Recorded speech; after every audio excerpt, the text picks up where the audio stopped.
सुर में गाना सीखिए पाधानीसा ऐप के साथ। AI powered personal music teacher from Saregama.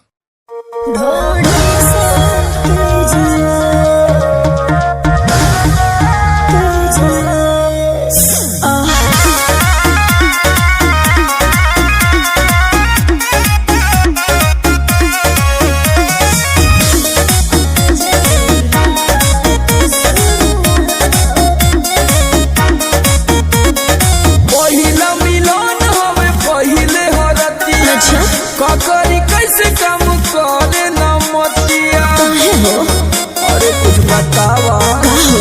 पहिला मिलन हवे पहिला हरतिया, ककरी कैसे काम करे न मतिया।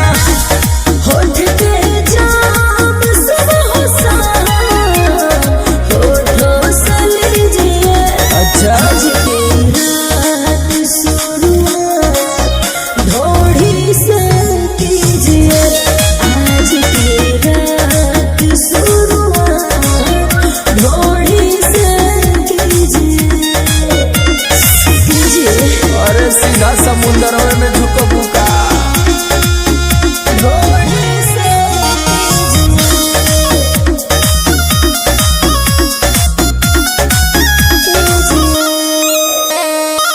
डोली न पिया घर दूरा में हमके, दूर हटाई सारा लाज शरम के। ए राजा आओ बनी न दान जान तोरा सपोर्ट हो, चल पलंग पची खवाया खरोट हो। फर्स्ट नाइट में सरप्राइज कुछ खास दीजिए।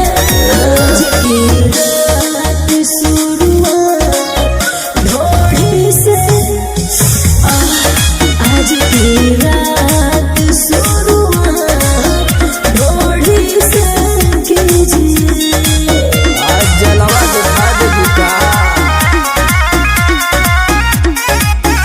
ढोढ़ी से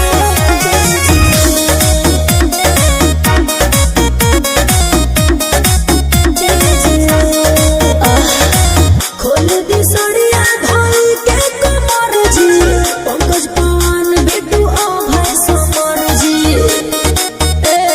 सुनो तनी ऐसन देखवलू फिगरवा ये धनी, साँचो में गोइल मुड मोर बनी। प्यार के बूंदों में ए पिया मेरे साथ भीजिए। आज की रात शुरुआत ढोढ़ी से कीजिए।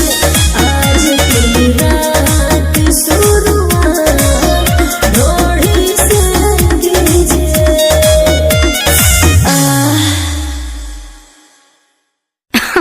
अरे पूरा इंडिया हिली बाबू, खाली तू देखत जा। ढोढ़ी